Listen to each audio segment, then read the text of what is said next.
Passion for nature can still draw people together across differences of ethnicity, race, religion, colour.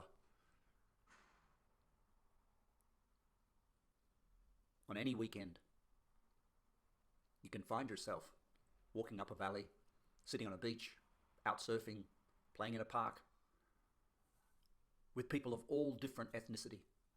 And nature provides people with every sort of common sense of thrilling adventure and a flash of wildness that binds people together.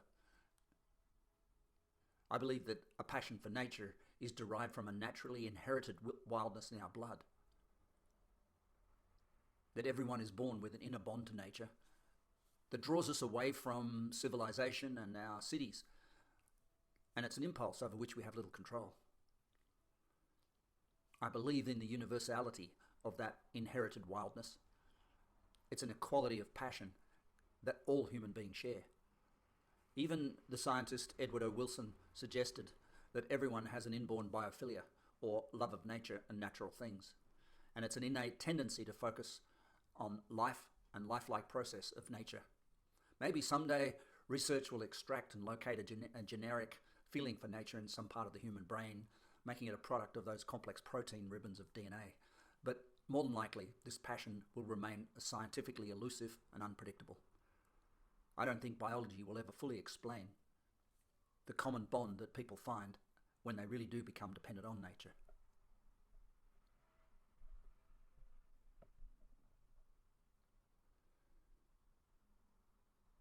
I think we need to develop a respect for the otherness of nature and an understanding of the emotional and material independencies of human beings and nature, and weave into our everyday life the processes that make it different for us all to exist out in nature. Nature is my religion. The laws of nature are another way of saying the laws of the universe. That the fusion of nature and the universe is not static order created by some far distant mind or a book or explained in a set of principles, but a deliberately loose and imprecise way of being that leaves us free to interpret nature in our own way. But we are continuously animated by that divine force, and every part of the natural world is in constant flux. The earth is moving under our feet, glaciers are flowing, plants and animals are evolving and spreading. The flux is purposeful, and it moves towards beauty.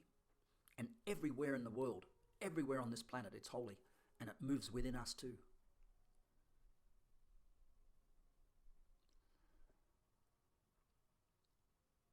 Nature is the word given to the part of the world that humans didn't create, and we don't really control. And it will survive until we're extinct. Nature is rarely imagined as a universe or a world completely free of human presence or influence. Even when we think of pristine nature, it's more relative than absolute. But nature does include humans, just as any community includes all of its inhabitants.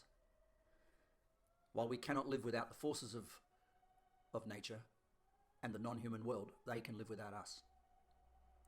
There is more to the world than humankind and its artifacts, and we have to remember this. You get this when you go into the wild country or you go up into the Himalayas and you get freed from the repressive hand of authority and governance and structures and offices. Social differences fade in wild places.